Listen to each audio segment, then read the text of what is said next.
for having me. Nice to meet you. Of course. Heather, I didn't realize you're in Austin. I am. I'm at Capital Factory right now. Oh, that's so great. How is Capital Factory? It's very cold. I always forget to bring a sweater. Hi, Shannon. Okay, so you think we would be running this like Zoom world so much better than we are, but it looks like for some reason the links we got have Alyssa Moody's name all over them, which if you want to just rename yourself, just so when you start speaking, everybody knows who you are, that'd be great. The 3 dots in the upper right-hand corner, rename.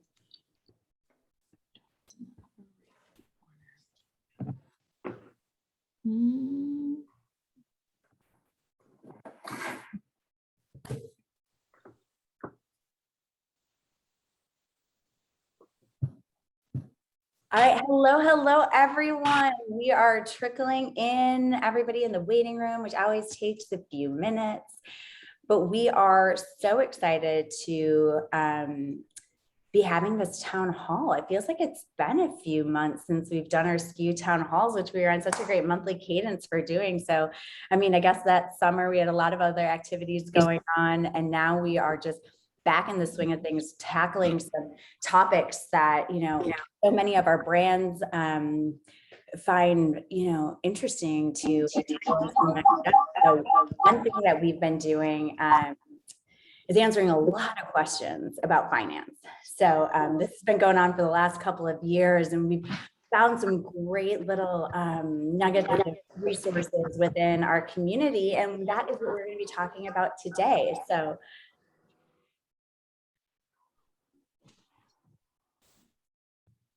all right, Alyssa, I'm going to give you the actual thumbs up when everybody's been let in before I really kick it off.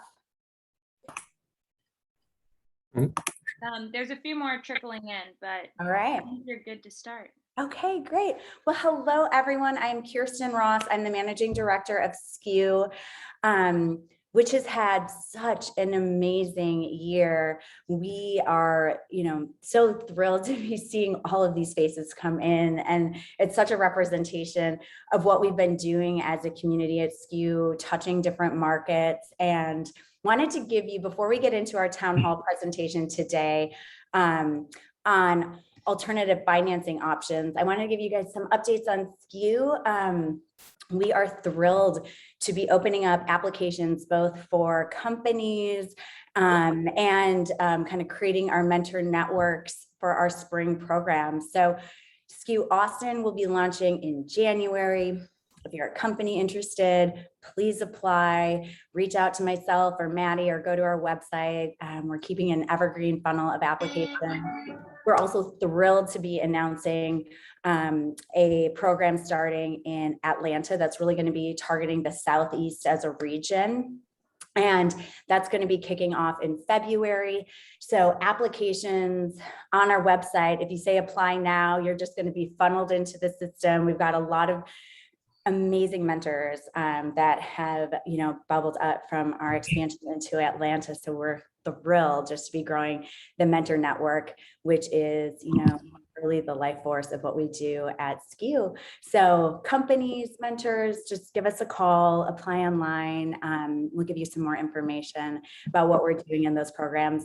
And then we'll also be partnering with Beyond Brands to have a Beyond SKU track in New York that will be kicking off in January. So very busy spring for us all. And we're just thrilled to be touching more and more ecosystems and networks and giving companies more opportunities to, get that easy button that, this program allows you to analyze all these different aspects of your business and, be supported by amazing mentors. And yes, so excited about those two markets. But I wanted to kick it off this town hall on a really important topic, which is just alternative financing options. I mean, we all are familiar with the CPG space. Capital is always king. There's surges in demand for your product, you're trying to figure out exactly how you can get that production run completed, trying to get that fundraising dollars in the house so you can start creating action items on your plan and on your strategy. And so we have 6 amazing people who are going to be talking today. And we're going to kick off the first hour just really covering some different areas within this space and options for you all as CPG founders or community members. And then we're going to talk to 2 SKU alumni about their stories behind raising money and some things that they found, and really talk about it from a founder's perspective. So with that all being said, we have Michael Lipkin. He is president of Assembled Brands and he's definitely helped quite a few SKU companies. So thank you, Michael. We have Michael Poole, managing director of the credit arm of CircleUp, and Heather Buffo from the venture growth and partnerships lead at Republic. Hi, Heather. And Alek Koenig, CEO and founder of Settle. And so those are our 3 kind of finance gurus who are going to give you some amazing insights into their businesses. And then we have the wonderful Shannon from ESKER Beauty, who was part of our track 8 in Austin. And then Justin, who's the founder of Ha Snacks, who went through an awesome rebrand last spring and is definitely a go-getter founder. Okay, sorry, I'm just going into this. So you're saying what's missing is... All right. First 2 lines of that very good butchers. Everybody mute. Okay, great. And so we love for these to be interactive. If you have a question, please put it in the chat feature. I'll be monitoring it, and definitely there'll be opportunities for you to also ask questions directly at the end of our kind of talking points. So with that being said, Michael Lipkin, hello. I remember, I don't know how I got on Assembled Brands, your website and then your newsletter. And I just would bring a smile to my face because I saw all of these SKU brands that you're helping from past cohorts, and definitely interested in what you were doing from this cohort. So can you just talk a little bit about Assembled Brands and what you bring to the whole financing avenue? Yeah, thanks so much for having me. We've had a great working relationship with SKU. A lot of successful brands we've seen that kind of fit organically right into what we're doing. So at Assembled Brands, we provide working capital, business insights. We use data to feedback thoughts and suggestions to companies that we work with. But our core is really providing working capital against a company's balance sheet. I say we like to look at CPG, specifically anything that I say is inside your 4 walls of your house. So food and bev, blankets, pillows, art, like that artwork, lovely piece of work behind you would be something we could look at. Not necessarily fine art, but decorative houseware. So anything in the house is really consumer electronics. We touch, and we've had a lot of great success with a lot of strong emerging companies, right, that are just finding a lot of traction in their little niche, and we're just filling the gap in that niche as well. Awesome. So really, how can these brands leverage their balance sheet to help facilitate growth? Explain what that looks like in your world. Yeah, sure. So, the core product is a revolving line of credit, which is essentially working capital against your assets on the balance sheet. So a lot of brands, whether it's a startup or an established company, they're sitting on a ton of inventory. That inventory is turning, but your working capital cycle isn't turning with it every day, right? So if you're sitting on, let's just say your inventory turns 2 to 3 times a year, you don't get that cash until you move it, right? So we can take your balance sheet, give you working capital against that inventory asset so that it actually generates capital for you so you can pay the bills, keep the lights on, keep going while you wait for that inventory to turn into cash. And if you're in, omni-channel, which we're big proponents of, then you generate accounts receivable, and that takes, 60 to 90 days to get paid. And so that's just sitting, absorbing cash, and we can provide a percent against that upfront. And then when you get paid back, it just continues, right? So that keeps rolling. And so those are like kind of the core products we really work with. And then we can look at your purchase orders so that if you have good demand and good growth, we can fund into that to help you buy into those programs you're looking at. Awesome. Okay. So I think most founders that find their way into SKU are always, they have their mindset that they're going to go out and raise money, raise capital via equity, right? Now, you obviously are thinking more from the debt side of it. So what are some benefits of going the debt route versus the equity route? Yeah, well, first and foremost, control, right? If you know, as a founder, everyone here, and I view myself as assembled as very entrepreneurial, right? Everyone wants to keep control of their cap table, keep control of their company, right? So we help keep that control with you, right? So rather than give up a large piece of your company to fulfill an inventory order, or to, let's just say you crack Target or Walmart or some big box, there's no need to give up equity when you can use debt to leverage those assets. So that's really what we're doing. And even if you do, you know, we're not against equity. We think there's a nice mix to be had, but we can help extend that runway and just give you that long tail from that equity raised as well.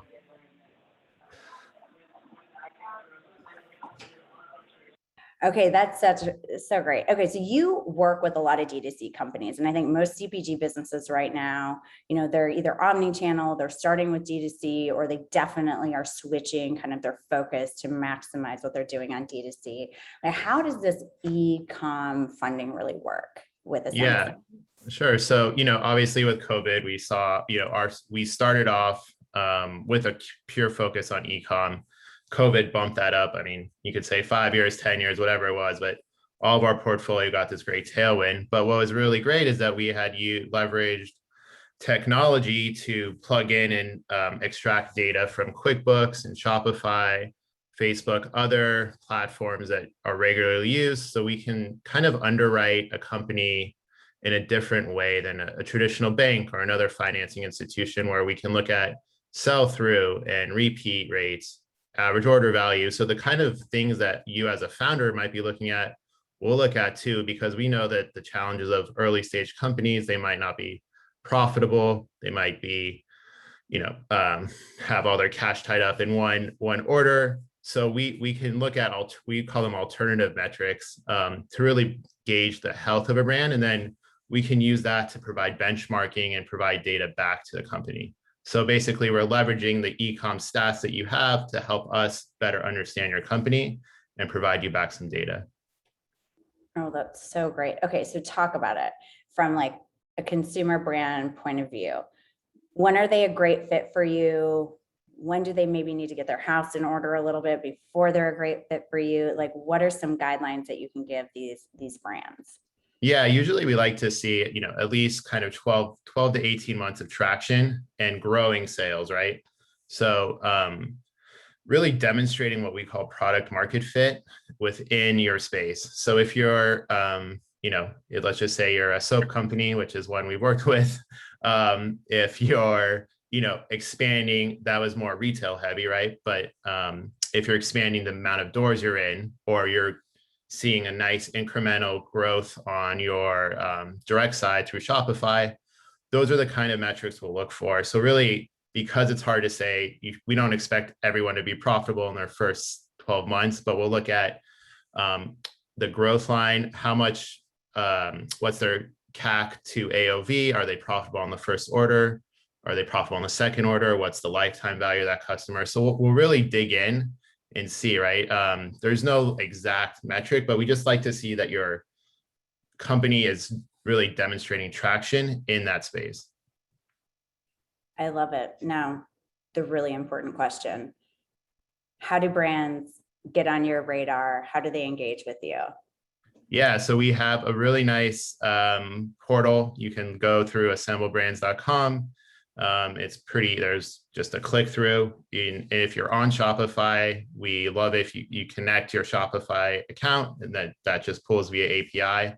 And we can basically have an underwriting decision pretty, you know, within a day of that. And then someone on our team will, you know, contact you. We'll get your contact information and just have follow-up questions like, what are your growth plans? How do you think about the business in the next 3 to 5 years? Oh, we noticed, this blip in the radar. Can you help explain it? Because we don't want to just say, okay, well, this is a yes, no, right off the bat. Like, we like to look and examine the strength of the team, the strength of the founders that help support the numbers that are, spit out of the little model we have. I love it. Well, thank you so much. Do me a favor, put in the chat feature your portal or just a link to your website so people can all see that and get in touch with you if they're interested. And I love underwriting and a 1 or a 2 day turnaround on things like that. That's such great news. Well, thank you. Yeah, happy to put it in and happy to connect. Thank you, Michael. Now we're going to switch right on over to another Michael Poole from CircleUp.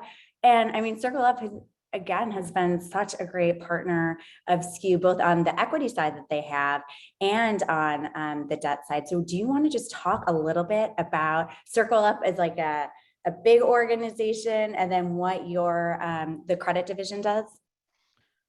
For sure. And thank you, Kirstin. It's great to be here. So CircleUp, yeah, we've got 3 different business lines. So it's not just credit and lending. Obviously, I sit in the lending business, but we also have an equity business, as you alluded to. And so they are operating a conventional venture capital strategy that invests equity in the same sorts of companies that we are providing loans to. They've just finished investing their first fund, and they're starting to invest their second fund.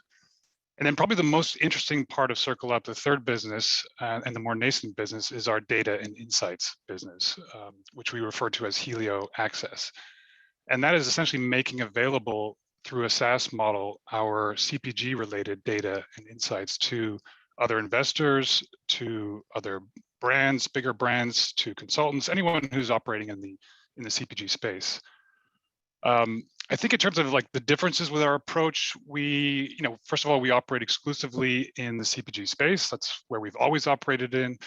That's where our expertise is in terms of our products and our data. But the other big difference, and what we're really trying to emphasize here, is the way we use data and the way we think about investing in private brands. And what we're really trying to do is to look towards the future where data and systematic approaches are used to discover and accelerate the world's best brands.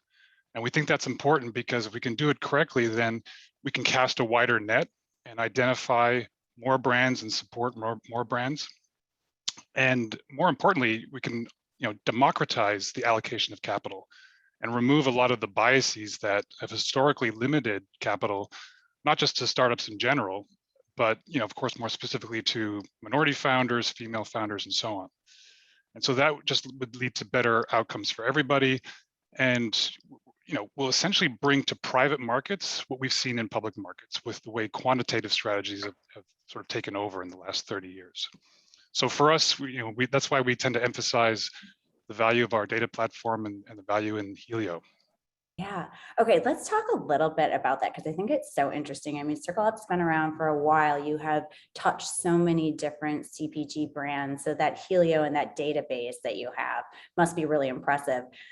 But we've all got to say that the last 18 months have definitely changed the CPG industry. So what are some insights that you have when you're thinking about a brand where historically over the last 3 to 5 years, they would have underwritten differently, given the trends that really have emerged over the last 18 months and what you're projecting into the future?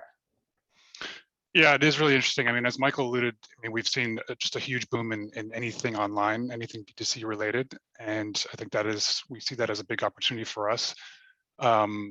We have a product that's catered specifically to D2C and e-commerce companies. So effectively a line of credit offering, which sits next to our line of credit that we can offer to retail brands. We can then, for omni-channel companies, put the two together and offer sort of a hybrid approach. But really, I mean, it's been fascinating to watch how D2C has really taken over in the last 12 months. If we rewind to pre-COVID, there was a time when DTC was, let's say, under some scrutiny because there had been a lot of capital applied to it, a lot of growth there, but a number of high-profile situations that didn't work out very well when they reached the public markets, and so there was almost a bit of a backlash against pure D2C brands. And then COVID hit, and all that went away. And then the excitement returned, And the thinking was almost like everybody needs to be omni-channel, and D2C is sort of table stakes for any emerging brand. And we're tracking that now in our data and really seeing the interest in all things D2C, and that's helped us to underwrite, a lot of those opportunities. That's awesome and so interesting. And I love the interconnection of just like, it's Michael Lipkin alluded to, like connecting to Shopify and just really understanding this whole D2C world. So what does a typical CircleUp client look like? Like what stage are they at? What are they looking for? And knowing that you have a lot of different services and offerings within CircleUp, like how many different houses can they sit in and kind of be catered by? Yeah, so I mean, for our equity team, they tend to look for companies that are in that $1 to $20 million revenue range, and obviously they're equity investors, so they like to see some momentum, some growth momentum. I think their preference is for food and beverage, beauty, personal care as categories, and they're writing check sizes of 1 to 5 million. For us in credit, typical loan size, I mean, we run the full gamut. So we have loan sizes ranging from 100,000 up to 15 million or so. We can go bigger if we have a couple partners that we can work with to offer bigger facilities. But average loan size for us at the moment will be around $1 million. The median would be a bit less. So that means, revenue bases for our borrowers anywhere from 500,000 up to 70 million or so. So these are seed stage companies up to Series C, Series D. We just had a borrower do a Series D at a $500 million valuation. So they will graduate away from us to a bank in the coming weeks for sure. And I would say about a third of our borrowers are pure D2C. I mean, that is certainly where we're seeing a lot of growth right now. In terms of profitability, it's definitely not the case that everybody's profitable. It's a small cohort that have reached profitability, and it's interesting to see that is perhaps coming more through on the D2C side, or at least coming through quicker. And average time with us is around 2 years, a little less than 2 years, but that'll go up as we've only been around for 4 years or so, that will go up. That's awesome. And I'm so glad you're fitting this space that we've always identified where CPG companies didn't underwrite well, right, for traditional banks. And these interesting financing options are now available. And so can you just talk a bit about the lending approach that you have at CircleUp? Like what are some terms that you could kind of help shine some light on? What does if somebody applies, what is the underwriting turnaround time? How involved do you get with these companies? So we get very involved. So the turnaround time, I mean, it depends on the complexity of the situation, but it shouldn't be more than a couple of days to get to the proposal stage. And we can offer, it depends on the profile of the company, their stage of growth, and what exactly they're looking for. So it's not, this is not an automated process where you click a few buttons and you're getting a term sheet in 20 seconds. That's not the process we're running. We're trying to form a real sort of funding partnership and a longer term relationship. So we want to do, really understand what the ask is and what the borrower is looking for, and work with them to address their specific needs. So that's where we're, I think, trying to shine is through our, the flexibility of the products that we offer. And so, that takes a little bit longer to get set up front, but it doesn't take more than a few days to get to an indicative offer for what could work. That's great. So thank you for that information. And with that, I'm going to also encourage you to do what I just asked Mike to do with Assembled Brands, like throw your information in the chat feature, your website, just kind of any good place for companies to apply and really start contacting you. I think customer stories always resonate so well with founders. Can you just talk about, someone that you recently brought on board that was just such a great fit for you at CircleUp, and kind of what you did to their business?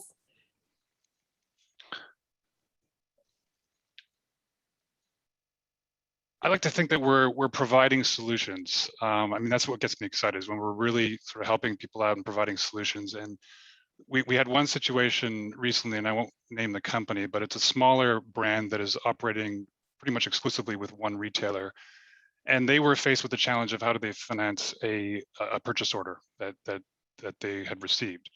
And we had a referral from one of our equity team members for somebody they knew who wanted to provide them funding to do that, but it came with very onerous terms. And when we looked at the sort of term sheet, and we could see that they were going to essentially take a big slug of equity to provide that, it looked like almost like they were taking advantage of the situation. That was not something that needed to happen. And fortunately, we were in a position where we had a relationship with them, and we could, we knew them, and we could lean in to sort of help them out in that situation. And they kept their company, didn't have to give up more than 50% of the equity in order to fund that purchase order. So it's a reminder that there are some of these situations are still out there. These are small companies that we're dealing with, and every day we're hoping to help people out and bring solutions, and that's what keeps us really excited about what we're doing. Right. And you know what, you just touched on such an interesting point. I think our next town hall, or one of our next town halls, is going to be on like predatory practices in CPG, and just like how to identify them, because I think it's hard when you're a first time founder and you're desperate for that money or the help or the support, and equity gets thrown around a lot there. And what we want all founders to feel is protected and supported, and not taken advantage of. And so I do have to say thank you for being such a great player in this space, and the other Michael as well. So you definitely are serving our community base of young founders well. So a couple more questions that are popping in. And one is, what is a reason that you would say no to a company? So the primary area where we don't operate right now is the very early stage, certainly pre-revenue, we're not doing much there, and very small tickets. So we're not doing much below $50,000 loan sizes. There is talk of looking at maybe a cash advance equivalent sort of structure, which would allow us to address that part of the market. But if you're looking for $20,000, we're not going to be the best option for you right now. The other areas where we will struggle is, if you've already taken on a huge amount of debt from somebody else and it's more than we're going to offer, so we can't even refinance that, then it's going to be difficult for us to give you a proposal. But beyond that, there's not too many things. I mean, we can work through, if you've got revenue challenges. It's easier to work through revenue challenges if you're in retail and we're lending against assets. That is, we can see through that. It's more challenging if you're just purely in D2C. But beyond that, there's, I'd like to think that we're sort of a full service CPG lender, and we have a pretty, flexible and a full suite of products that can cater to most profiles. I love it. Okay, so I'm going to throw this question to both of the Michaels, and I'll let Michael from Assemble Brands answer it first. Final question. Why should a company choose your platforms and offerings over any others that are out there? Yeah, I think we provide the most flexibility for a company that has assets on their balance sheet, like flat out. And so rather than give up that equity, or kind of to what Michael was alluding to, takes, or what you were alluding to as well, like some of those other predatory loans, we can provide really flexible, kind of bespoke solutions for that stage of your growth, and help you get from maybe it's just DTC into, to take the next leg to omnichannel, or expand your DTC, right? There's no restraints on where you can deploy that capital. So it's really flexible to the solution. I think that's really like the biggest leg up. I love it. Flexibility is key. All right, Michael from CircleUp. Yeah, it's very similar themes. I mean, it's the flexibility in our offer, the fact that we can look across channels, so not just online or offline, and the fact that we're really looking for a partnership. And we want to work with you for a longer period of time, and so that means we need to get things right up front in order to kind of earn your trust and be the long-term partners. So, and the other thing I would say is down the road, we expect to be able to offer, directly to our borrowers the insights that we have through our data platform. So at the moment, those sit with, within the investing teams and then with our subscribers to that service. But over time, we're going to be rolling out more of those insights to our customers and then to the wider community as well. So, and I would just add to what Michael said, really, like, about when we see companies, I'm sure we run into very similar things where companies are very over levered, and just I think for everyone to have the knowledge that there's solutions like CircleUp and Assemble Brands just helps the whole ecosystem. Well, we are absolutely giving you a platform to make sure that people know that you're an option. And I can say that you've been a partner with SKU and so many of our brands, and you both have been, gotten the stamp of approval from kind of this whole ecosystem. So thank you for what you're doing. It's such a value add. And I'm sure there'll definitely be some reach outs after this conversation. So thank you, Michaels. And I am going to switch this over to another interesting avenue for companies to raise money. We have Heather from Republic, which is a crowdsourcing platform. And I would love, Heather, for you to kick it off first. Thank you for being here. Kick it off. Tell us what you do and, what Republic is serving and how Republic is serving, young founders who are raising capital. For sure. Well, hi, everybody. I'm Heather. It's so nice to meet you and to be here. Thank you for putting this awesome panel together. I've already taken so many notes, so I'm learning a lot too. So hopefully I can contribute positively to the conversation. So for those who aren't familiar with Republic, we are a crowd investing platform that gives investors access to private companies, whether you are an accredited investor or not. So no matter your wealth, your net worth, who you are, you can invest in a private company before it goes public, which was not legal until 2016. So we were founded in 2016 as a spin out of AngelList in order to take advantage of this new offering exemption by the SEC, Title III under the Jobs Act, which permitted this type of investment opportunity. So we help startups raise money from this whole pool of investors, both accredited and non-accredited, by running campaigns online on our registered online portal, that's what we are, to raise money from their communities and their customers, as well as our investor base.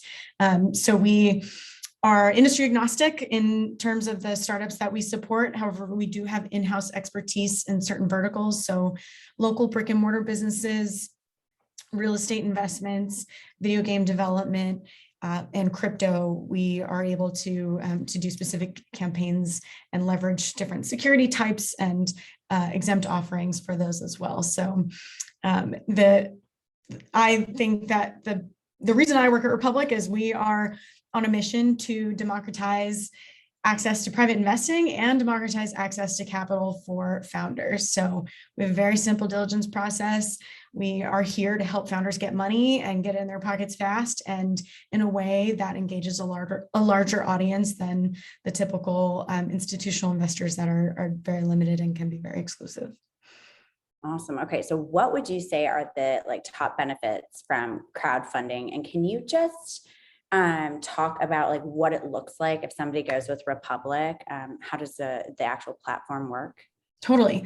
I'll start with what are the great things and why I think it's amazing. Then I'll go through the kind of process. So I think the best thing about crowdfunding is that you get to engage your customers and your users in a different way than you are when you're selling to them. So getting a customer to invest in your company has a lot to do with your story and your narrative and why you founded your company in the first place. And I know for every founder, that's really important. It's not easy to be a founder. It's not easy to start and run a company. So being able to share that story and put that in front of a lot of people and get investment from that is really rewarding. We have over 1 million members in our network now. So running a campaign on Republic, you also get exposure to a broader audience, and your customers become investors, your investors can become customers. So you really have a dynamic way of engaging a broad audience. with regulation crowdfunding, you can raise up to $5 million. And we also are able to do another exempt offering called Regulation A, which is up to $75 million. So we've been able to support anywhere from pre-seed to Series B companies in their fundraising. Another great thing is that this type of fundraising is very flexible. So you can use this type of campaign to top off a round. You could use it to bridge rounds. You can use it as its own round independently. I think our big vision for the future is that, regulation crowdfunding will be its own round in everybody's fundraising journey going forward in the future. So we'll see if we can fulfill that mission, but that's my big dream. So there are tons of benefits to a campaign, especially, being able to engage a broad audience of investors. I love it. So just to make sure I'm clear, we're talking about equity rounds, not like safes or convertible notes, correct? So the primary instrument that we use is called the Crowdsafe. So it is modeled off the Y Combinator safe, but it allows you to collapse all of your investors into one line on the cap table.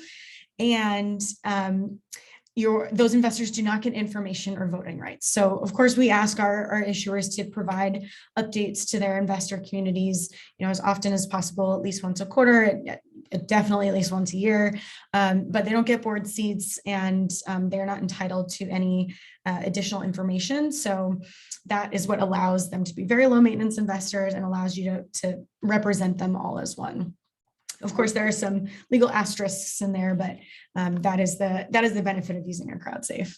Wow. And that's so interesting. And I loved what you said earlier about just kind of the flexibility. This could be used to top off a round. Mm-hmm. You could be doing a more structured super angel or institutional. Yeah, you can do a priced round at the same time. We can match those terms so that our investors get the same as your investors. It's really great. And during your campaign, if you want to withdraw funds as they come in, you can do a rolling close. There are limits, but before the end of your campaign, you can withdraw some of that capital so you can just keep moving on your mission as fast as possible. I love it. Okay, so you said the limit for a company to raise on your platform is 75 million.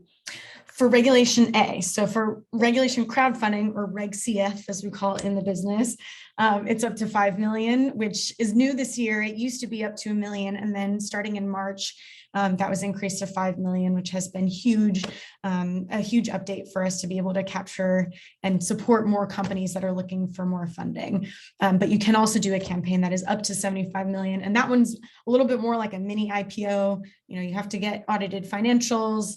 There's a bit more work that goes into it. It's a little more expensive of a campaign, so it's really a stage-dependent choice. But yes, you can do either up to 5 or up to 75. Wow. Okay. Those are some big numbers. I love Yeah. Okay. So you touched on it. You said it was a little more expensive. Like, how does the fee structure work? What is the duration of a campaign? What's in it for Republic, right? Yeah. So let me walk you through for a regulation crowdfunding campaign, like what's the process and what's it cost, and then I'll get to Reg A as well. So for a Reg CF campaign, if you're interested in running a campaign, if you are post-product, post-revenue, you're incorporated in the US, you have some runway, and you think that this would be a good fit for what you're trying to achieve, send me your deck. We'll take a look. If it feels like a good fit initially, we'll put you on a call with our business development team. They'll answer all your specific questions about all the asterisks and all the legal things. Then if it still feels like a good match, we'll move you on to due diligence. It's just a questionnaire. We ask you for your financials off the shelf, a P&L, a balance sheet, cap table. Our investment committee team meets twice a week, so we're able to review companies that have gone through diligence. So diligence in total will only take a couple weeks. Then onboarding starts after you sign a campaign agreement, which is a non-binding document stating that you're going to raise and what the terms probably are going to be. Onboarding includes building your campaign page, so filling out that narrative. It's basically a long version of your deck to present the investment opportunity to your investors. And then getting your financials not audited, GAAP compliant, and filing a Form C with the SEC. And a CPA has to review your financials, and an attorney has to do your Form C. So I'll talk about those costs in a second. Once you're through all that, you launch your campaign. Most campaigns choose to go on about 90 days. it can be really flexible. We have some who do 200 days, some who will do 60 days. So again, the nice thing is it's flexible. If you want to extend it, great. If you want to close it early, you can. It's totally up to you. At the end of your campaign, we hold your funds in escrow. We take our commission at the end. And then distribute your funds after the campaign closes. So end to end, it can be about 4 to 6 months. It's definitely, it's not an easy thing to do. I'm not gonna lie. And I'm sure Justin can talk about the process as well and how much effort it does involve, but it is a really unique offering type. So in terms of costs, the way that Republic makes money, we take a small commission off of your campaign. So typically it's 6% cash of whatever funds you raise, and then 2% in the form of the security offered. So not 2% of your company, but 2% of the Crowdsafe. So we are able to do some tiered structures depending on how much you want to raise. That's negotiable in our sales process. And then on top of that, there are onboarding costs. So to do the financial review and the Form C filing with the SEC, it can cost around $5,000 to $6,000 for onboarding costs. When we have partnerships with different organizations, we're able to sometimes help with some of those costs. So we're always looking to make sure that we're opening doors and not closing them. And then finally, the last cost is a credit card processing fee from Stripe. It's about 1.5% to 2%. Wonderful. And I assume, your biz dev people are able to walk through what that looks like for the specific companies that are coming to you. So if I were a company, how would I know that I'm ready for a campaign? And how can I prepare myself to have a successful campaign? Absolutely. So again, the kind of general guidelines that we look for are post-product, post-revenues in market, having some runway. If you're going to take 4 to 6 months to run a campaign, you can't close in the middle of it. It's not going to be good for you. It's not going to be good for Republic. So we require that you have some runway. And U.S. incorporation. So regulation crowdfunding can only be used by U.S. incorporated companies, so LLCs or C Corps generally. We do have sometimes international companies that have a U.S. parent company that can do a raise as well, or U.S. incorporated but in a non-U.S. market, that also works. So once we have those kind of basic criteria, I would say the number one thing that we look at for a company's readiness for a campaign is the size and engagement level of your community. So for a CPG brand, that probably means your customer base, your returning customer purchase rate, things that give us a sense of, okay, how many people are paying attention to your company? And if you put this campaign out there in the world, are they going to show up for you? Are they so in love with your brand that they really want to have a piece of this and they believe in you, they believe in what you're doing? Are those folks going to help fuel your campaign? So at the end of the day, Republic drives about 60% of investment volume, but we do expect that the first part of every campaign comes from the existing community around the company. So typically that means the first 25K, your minimum goal, has to be filled by your community. After you hit that 25K, that's when we kick in some additional marketing services on your behalf. So we bump you up to the top of the page, send an email blast to our subscribers, and our campaign marketing team will work hand in hand with founders to check in on how your campaign is going, help you, assist you with your campaign marketing strategy to make sure that you're getting it in front of as many potential investors as possible.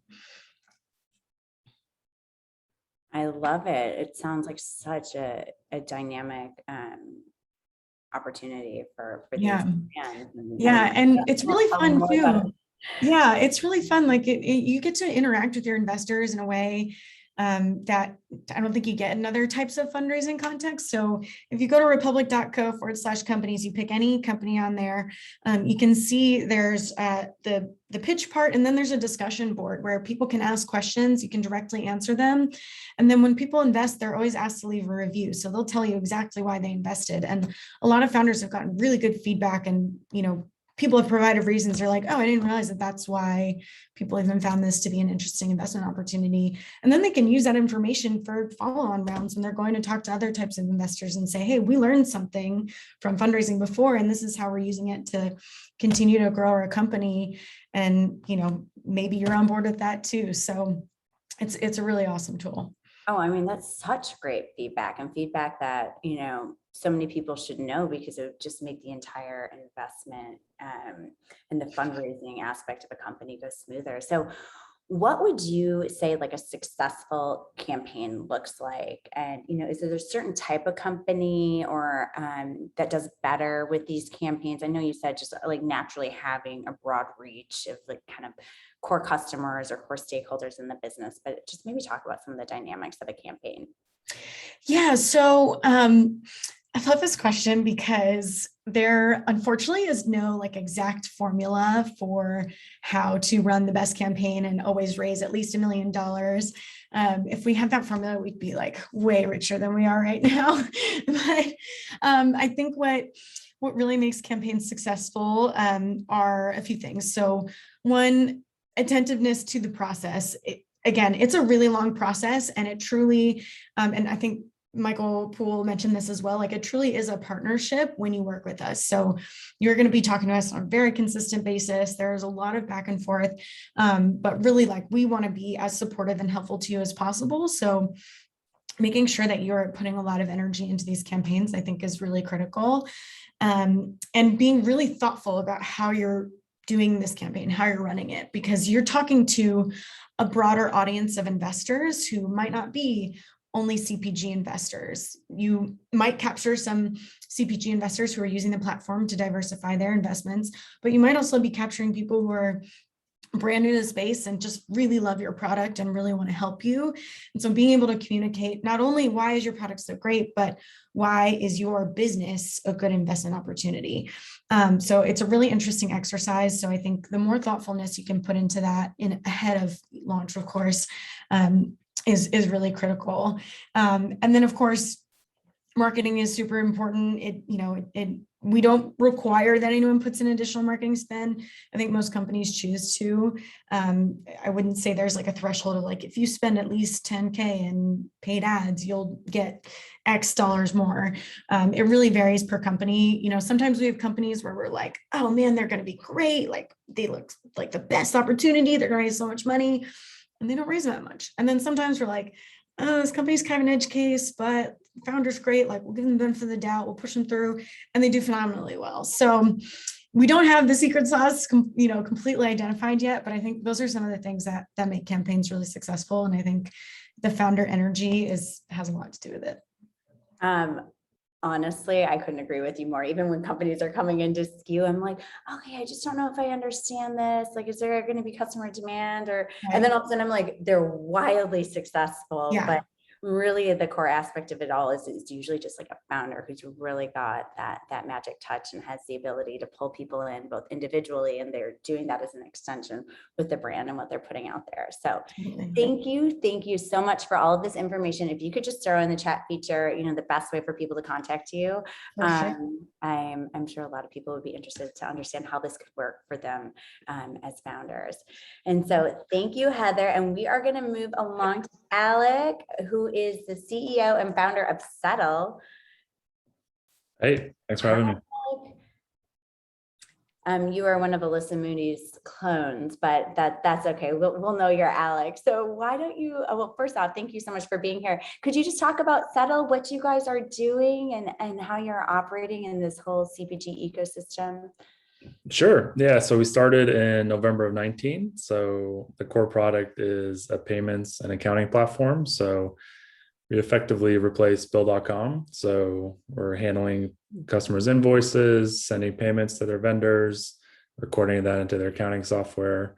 But the unique thing that we do is we provide financing within that. So if a customer wants, we'll pay their vendor with their own money, and then they could pay us back 30 to 120 days later.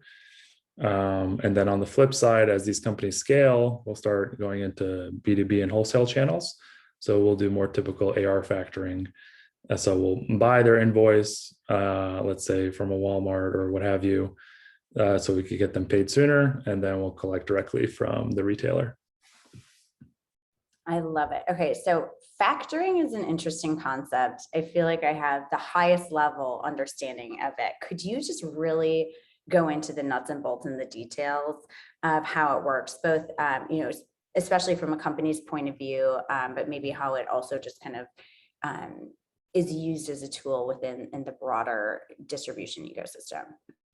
Yeah, absolutely. So, you know, when the company starts selling wholesale or B2B, there aren't any of these credit card transactions anymore, like in D2C. So they'll issue an invoice to the buyer. And usually with these retailers, you know, the small brands don't really have any negotiating power. So they'll just have to opt into the terms that the retailer provides, if it's, you know, net 30, net 60, what have you. So that could be a long time to wait to actually get paid on the goods, especially since they've already made them.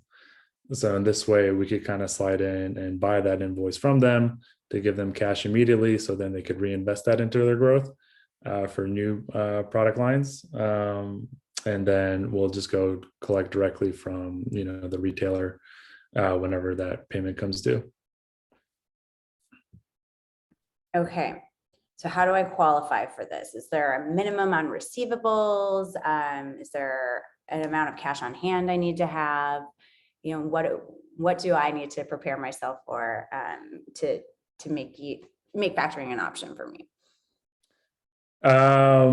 Yeah, usually want to see some history between the client and the buyer. You know, that first one, it's always tricky to see like what the retailer is going to accept, or if they're going to like discount it heavily. So if you usually have some history there, then that's basically all you'll need, just the invoice to qualify.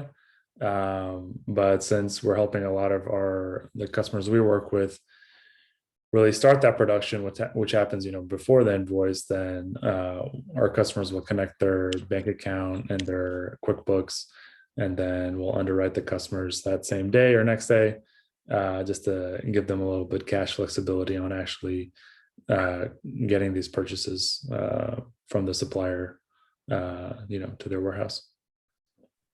I love it. I know that's a common area of concern for so many companies, so it's great to know that you exist. Now, what are the benefits of factoring versus other sorts of debt financing?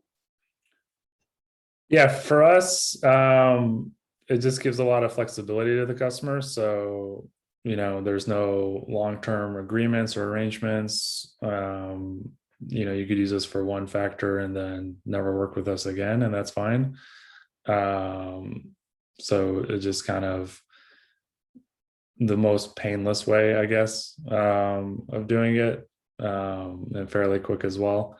So we had one customer recently who needed about, let's say, I don't know, like $600,000 from an invoice to Sam's Club. So we're just kind of like, hey, of course we'll buy this. Sam's Club is great.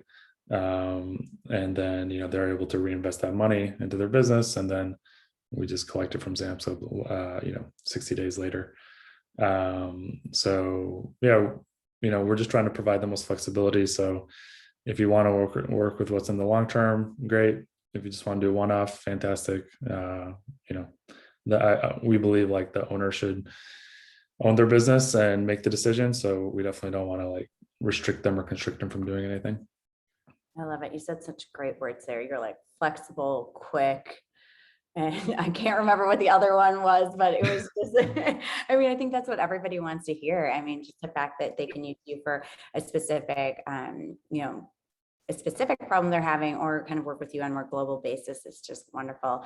So I'm just curious right now, on the fee structure. I mean, if a company is using you and your services for factoring, I mean, what does this look like?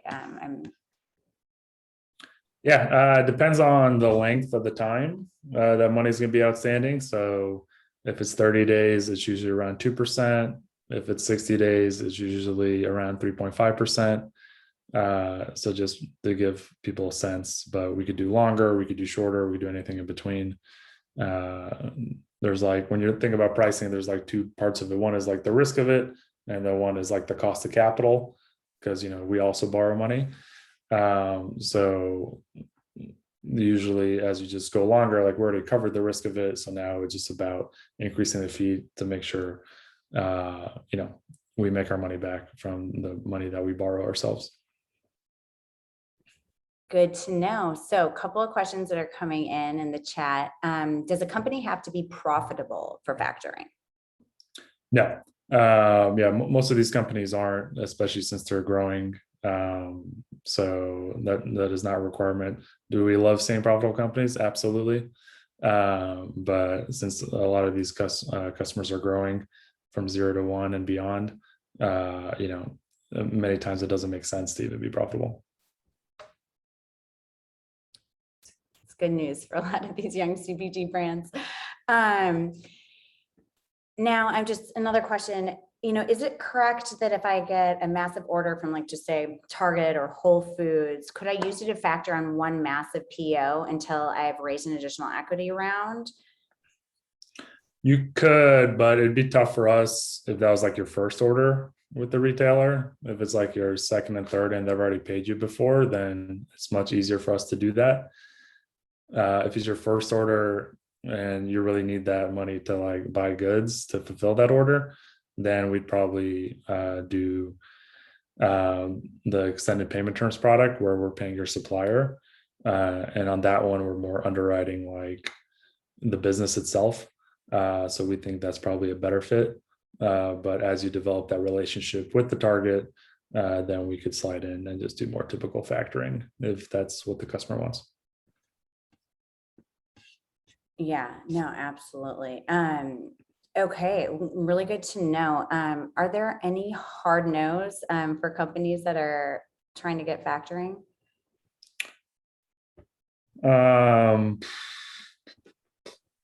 No hard no's, but I mean, we're not approving everything. So yeah, the first time factor is definitely tough.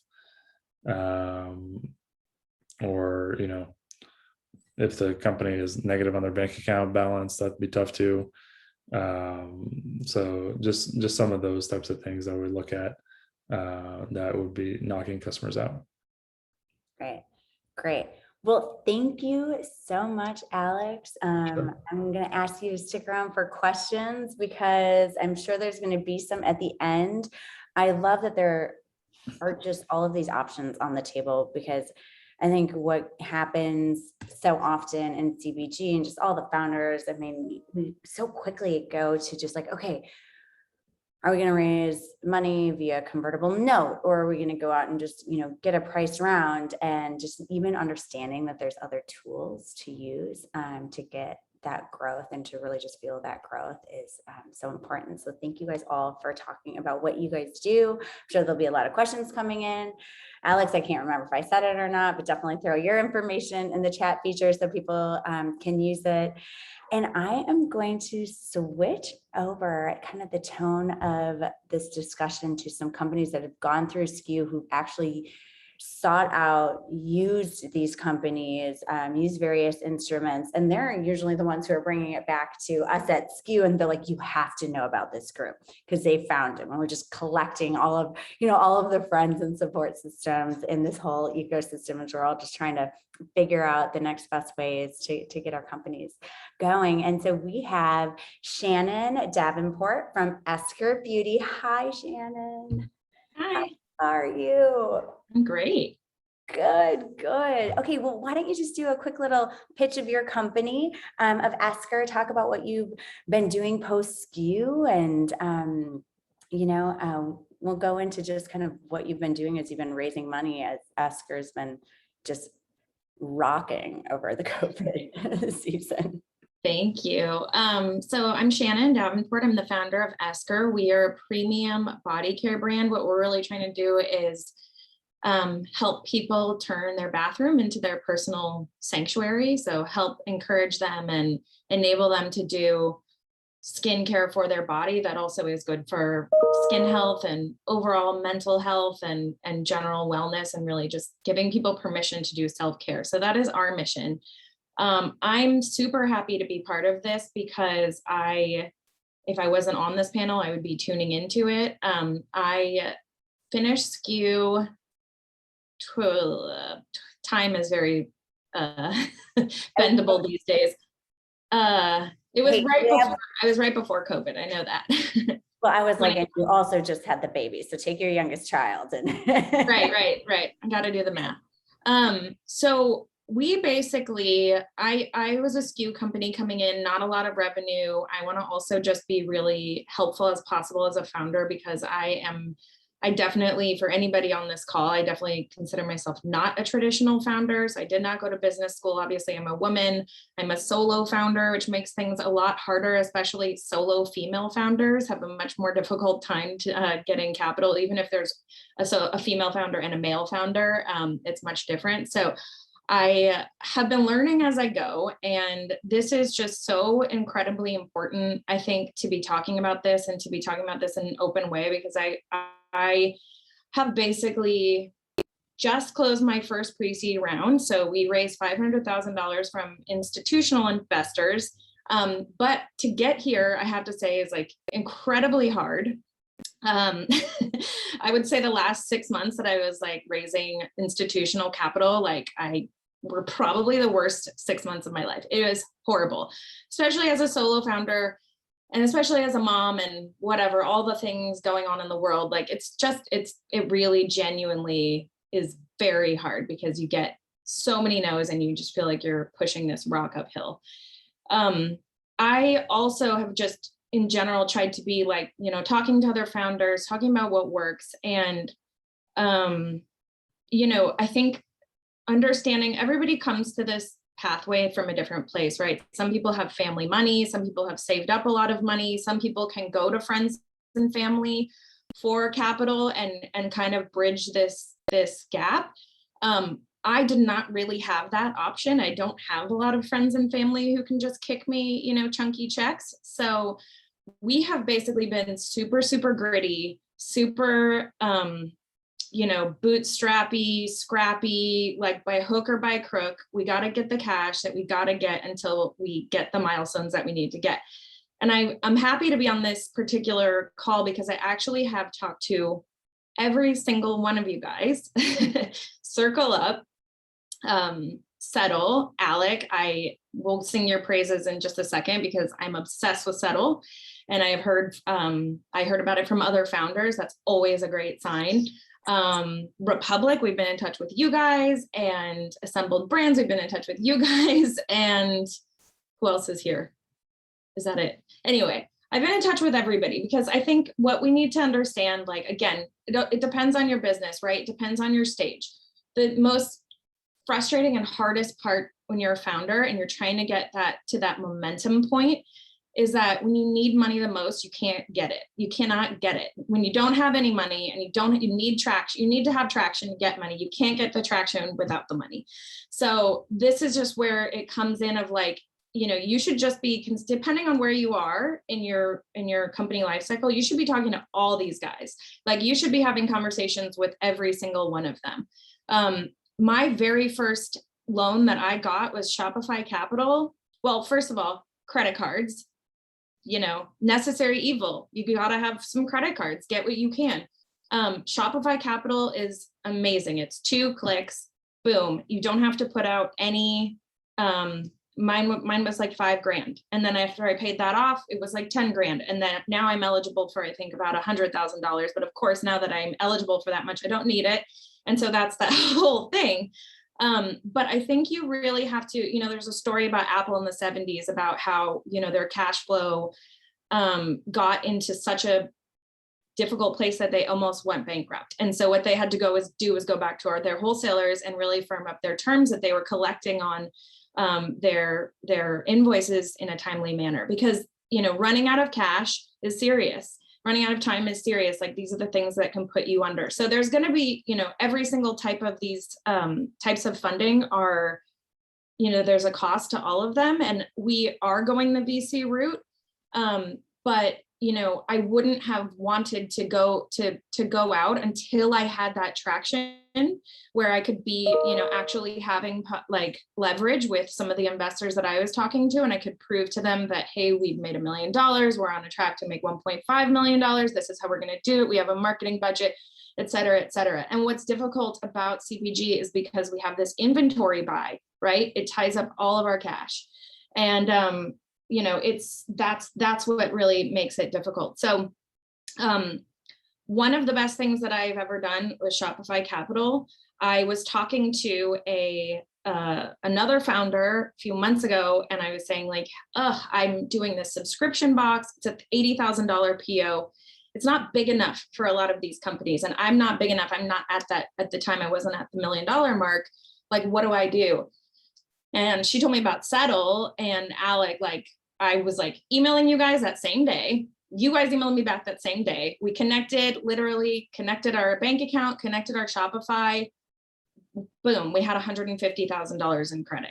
So that like saved our ass. It was so helpful. I think the other thing too is that when you're a founder, especially, you know, in those early days, like you want to get to that first million, which is suddenly when the options kind of start to open up for you, or you're being on track to get to that first million. Like, you know, you got to hustle, right? And some of the paperwork and the back end of all of these things, like it just takes a really long time and it's really difficult. So for me, one of the best things about Shopify Capital, one of the best things about Settle is like my time is extremely valuable. Like I'm raising this company, I'm talking to VCs, and I need this working capital for my inventory, et cetera. And so the fact that like Settle or Shopify Capital, there's another one called Waveflyer, can just literally within a few days get me like money into my bank account, it's everything. So I have recommended Settle to so many D2C founders that I know. It's just so founder friendly, and it seriously saved my ass. So I think it's like an incredible product that just really is bridging this gap, because it's like, you know, again, to get to that million or that million run rate, it's really hard when you have to go out and buy all of this inventory. And yeah, so, you know, I got an SBA loan, I got credit cards, I got Shopify Capital. I have done all of it because ultimately I didn't want to go out to raise capital. I mean, some of these types of short-term financing, yes, they're expensive, they're not free. However, nothing is more expensive than your pre-seed or your seed round where you're going out and you're giving capital out because you don't have a high valuation, because you don't have the traction, right? So making sure that you have, that you know, like what stage are you trying to borrow from? Like, what are you trying to solve for? Where are you trying to get so that you can get to that point where you have the metrics where you can go to a CircleUp or an Assembled Brands and say, okay, here's our long-term customer, lifetime customer value. Here's our, you know, CPMs. You're not going to know that when you're really early days. So I would just, you know, and generally just feel like, I mean, I applied for QuickBooks loans, PayPal has loans. Hey, I mean, Kirstin, part of the reason I did SKU is because there's a participation like stipend for companies. That's part of your short-term capital. I mean, it all adds up and it all helps. So if you're not, no matter where you are at this point, I mean, now we've got our capital infusion. I'm still going to be using Settle because it's just nice for me to have the flexibility of like, you know, okay, well, I have this money right now. We have a very seasonal holiday business. We're tracking our cash flow very carefully, trying to get them, you know, like establish our marketing channels because we're going to go into a seed round. So that capital is very, you know, sometime next year, but that capital is really precious to us. And so to have the flexibility in your cash flow and to really know like month to month, you know, where is this money going to come from for us to stick to this plan and for us to get to the next level of growth. If you're doing that path, it's super important. So I would say, depending on where you are, talk to all these guys, apply for a QuickBooks loan, apply for a PayPal loan. Why not? See what kind of terms you get. Because at the end of the day, what you want to do is try to get this thing as far as you can before you go out to VC. You're going to be in the best position possible. So be scrappy, just go for it. Find that cash when you can. And right now, money is cheap. I got an SBA loan. I don't have I didn't even really need it, but it's the cheapest loan I was ever going to get. It's a 30-year loan, no payments due for 24 months. I mean, that's like free money. Like, yes, I will take it. Shannon, do you want to come back in and just teach the SKU class how to be scrappy in every way, shape, or form? I mean, I love it. You did not leave a rock unturned in all of this. So given that you've explored so many different options, right, and you've really thought deep about this, I mean, you talked about some of the simplest and the lowest lift ways to get capital. What routes did you try and you just weren't in the right stage that were hard and you're going to just be like, X, like, I wish I just would have waited, you know, before spending any energy there? I mean, obviously you were doing this all in the construct of getting to the whole VC kind of capital infusion, but I'm just curious if there's anything you tried that just you want to advise people, like maybe not worth your time at this stage.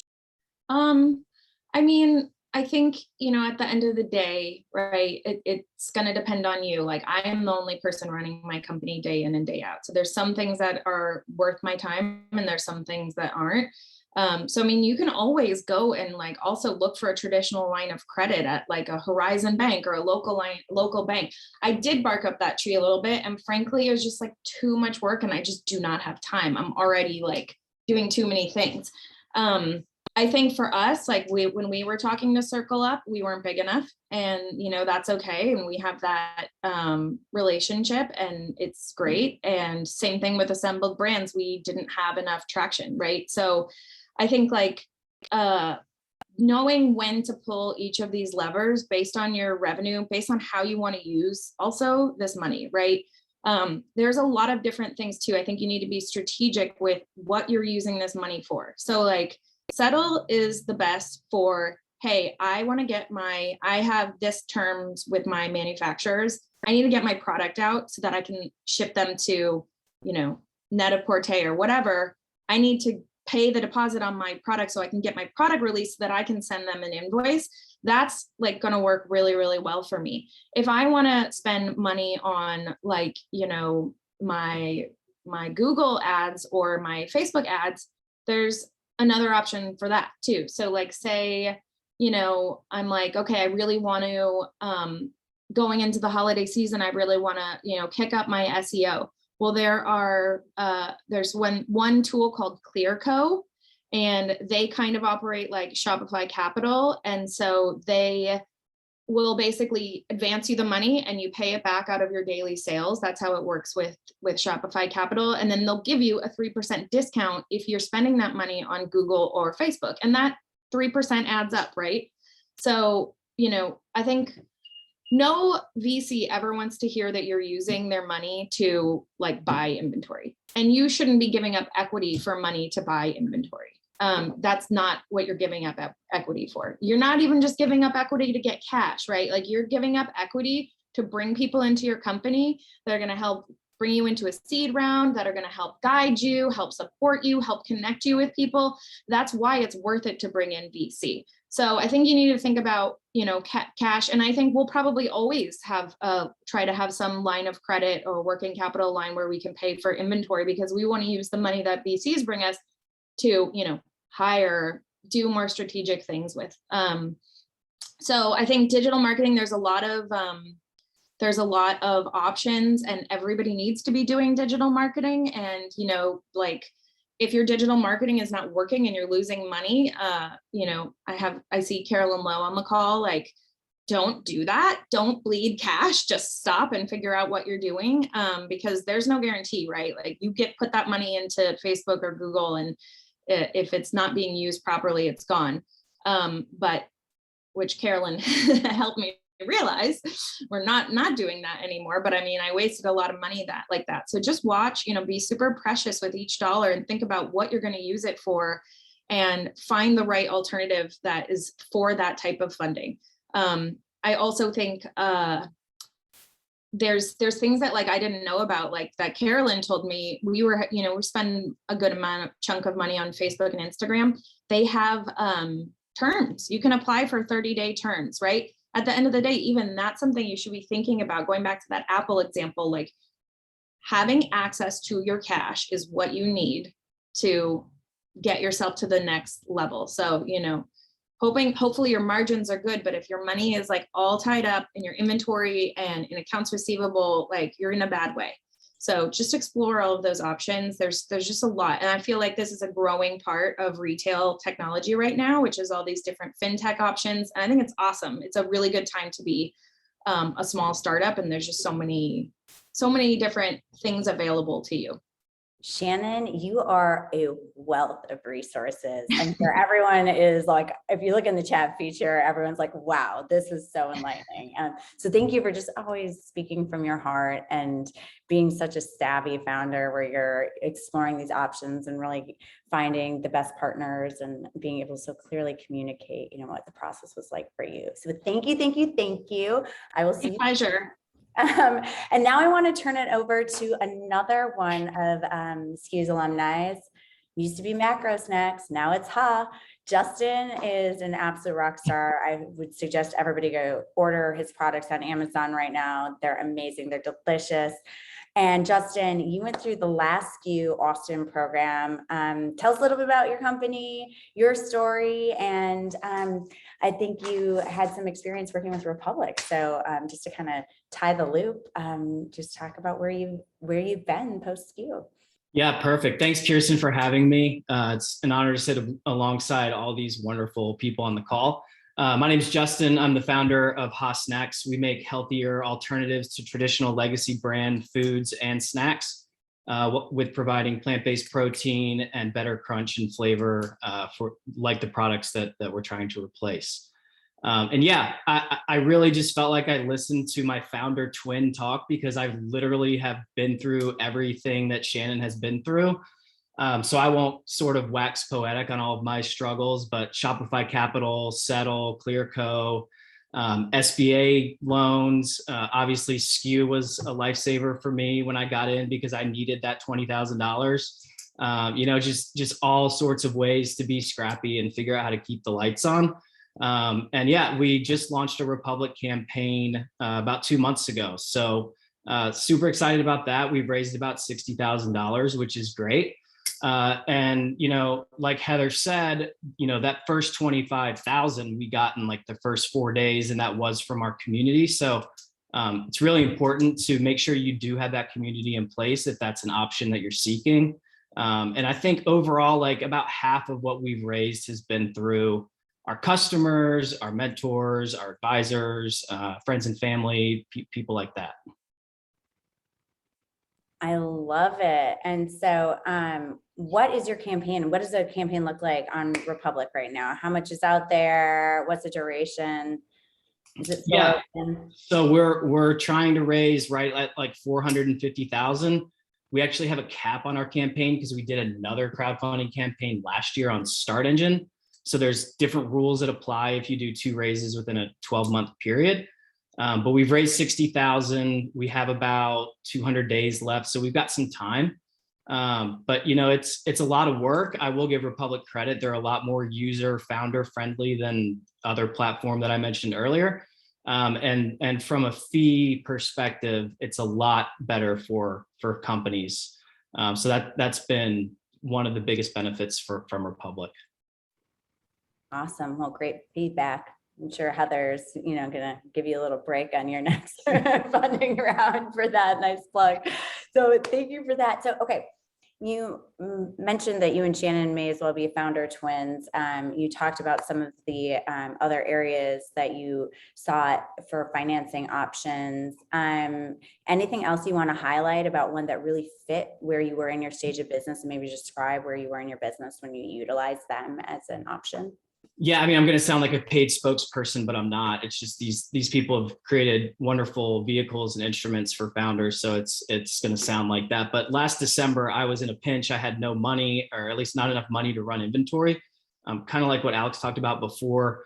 As an early stage founder, you don't have the best terms with manufacturers or retailers, so you're kind of burning the candle on both ends there. I needed inventory. My minimum run's about $50,000. I didn't have $50,000, so I was just going to sell out and not know what to do. And I forget how I did it, but I somehow stumbled upon Settle. like Shannon said, I talked to Alex, and like the next day they were funding purchase orders to my manufacturer, and we were running production like 3 weeks later. So huge benefit, great tool that he's created. And it's just a lot of takes the cash burden off for a little while. I love it. Well, thanks so much for that insight. Okay. So I think we definitely covered what my next question was. You said it so beautifully about how options like crowdfunding and factoring really helped your business. I mean, there's nothing better than being in a pinch and finding Settle and just really being able to put that solution to work and get your needs met. So what advice do you have for other CPG startups that are in need of working capital?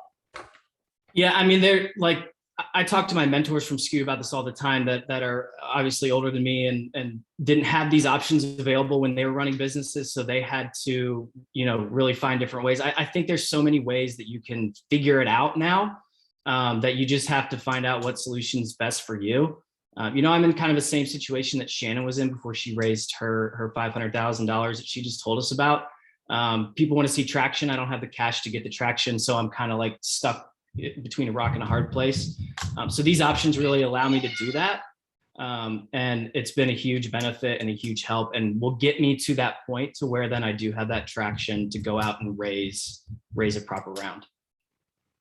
I love it. Well, congratulations on all of your success. I'm thrilled that we had this panel. I mean, both just hearing from, Settle and Republic and Stumble Brands and CircleUp, and then just getting it so well validated from Shannon and Justin on why these are just such important options to have.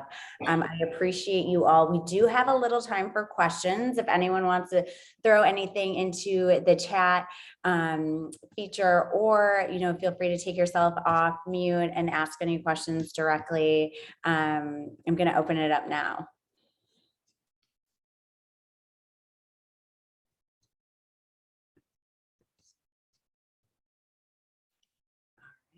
Don't be shy. Okay, well, if there's no questions, I think I'm going to wrap up this call. I appreciate everyone. I know the information was sent out in the chat feature and how to contact these different organizations. If anybody missed it and they only remember the SKU crew as a relevant touch point, please just reach out to us. We'll be happy to get you connected. So thank you, everyone. Again, oh yeah, I'm sorry. I'm sorry. I was trying to click on my microphone. I couldn't get it. I had one question. I had asked Shannon this before, and I was wondering, I'm in the beginning stages of my CPG, and I'm trying to find the best ways for marketing wise. Cause like you said before, I know everybody spoke about running Instagram ads, Facebook ads, and we've been really focusing on Amazon and getting our Amazon reviews up. I was wondering, does anybody have any tips or best services that we should probably use when it comes to getting more marketing out there? Because when people try our product, they love it. I do a lot of events in my area in Dallas. I even thought about applying to SKU, but I knew you had to have like a certain amount of sales to go into SKU, so I understand that.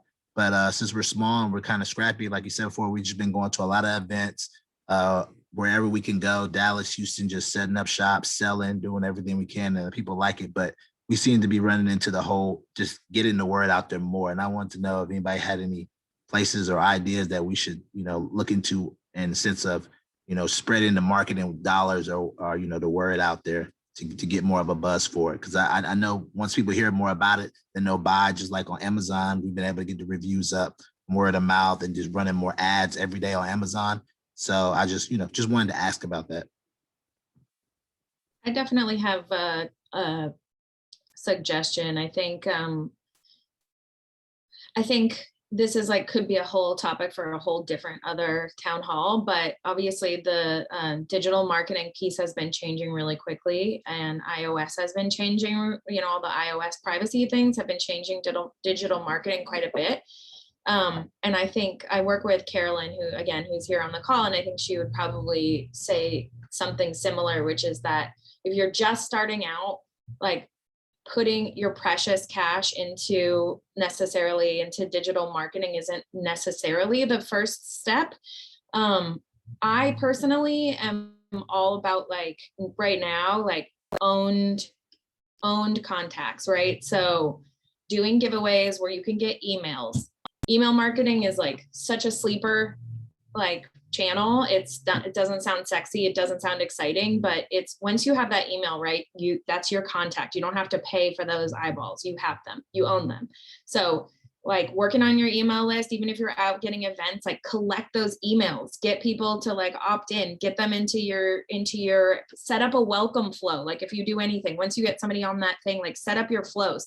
Once you do that, those through Klaviyo, those things will like you set it and forget it. Again, it's like Carolyn says, try to do those set it and forget it things, like, you know, and you can, there's like the Klaviyo, we use Klaviyo, a lot of people use Klaviyo. Like there's tons of like educational resources. Set up a welcome series with 5 emails, set up an abandoned cart series, you know, do partnerships with other brands, giveaways, that's free, right? We grew our list to, we have over 30,000 people on our email list, and it's all just from organic and giveaways and things like that. Run contests, give stuff away, like let people sample, just like really start with the low hanging fruit before you jump into the paid marketing, because it's tough, it's competitive, right? Like that's the traffic store of the world. So you got to pay a lot for those eyeballs. But there's so many things, it sounds like you're really involved in your community, and there's a lot of things that probably, you know, you can do with sampling and with just getting people's emails. That anybody you can get through email marketing is basically like pure profit. So that's my main tip, is work on your list. Eric, I'll chime in here real quick. You said your product's great. People love it when they try it. You're at events every weekend. If you're really doing that, I would video all of it.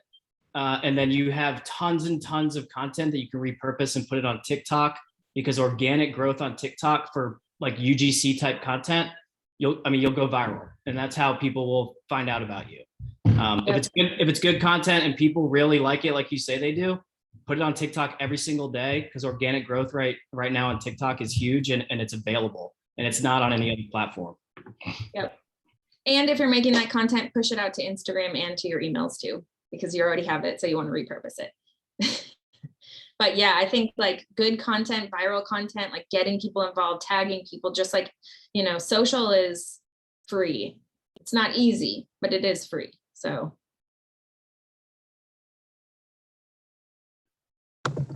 Thank you. Thank you so much. Thank you as well too, Justin, because Shannon, I understand your problem of being a solo founder. So it'd be 100 miles a minute every day. Like every weekend, I just try to go to events. At some point, some events I can't even get into, I just show up in the parking lot. I just walk around my cooler. So it works out, any kind of way. Well, video that, and tell that story. That's how you do it, man. You just got to video that and tell the story. Yeah, you're right. I mean, at the end of the day, like, you know, the reason that big companies are acquiring like smaller companies is because of that personal touch and that story. That's like what actually people want. So don't be afraid of it, and don't be afraid to like go out there and tell your story, show people what you're doing out there. It's a good thing.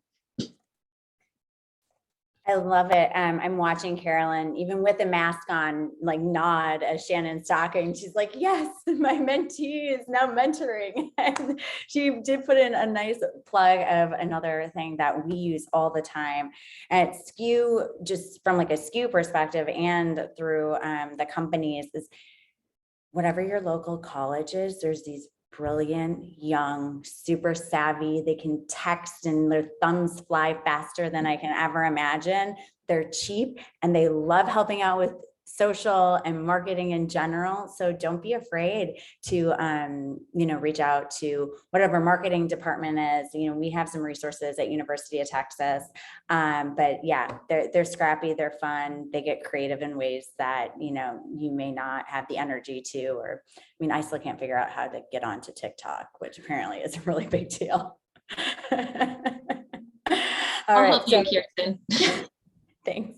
I'm sure I could YouTube, but an instruction video. But okay, well, Awesome. If there is any other questions, speak now. If not, I'm going to give 2 minutes back to everyone's day. But this panel has been amazing. Thank you all.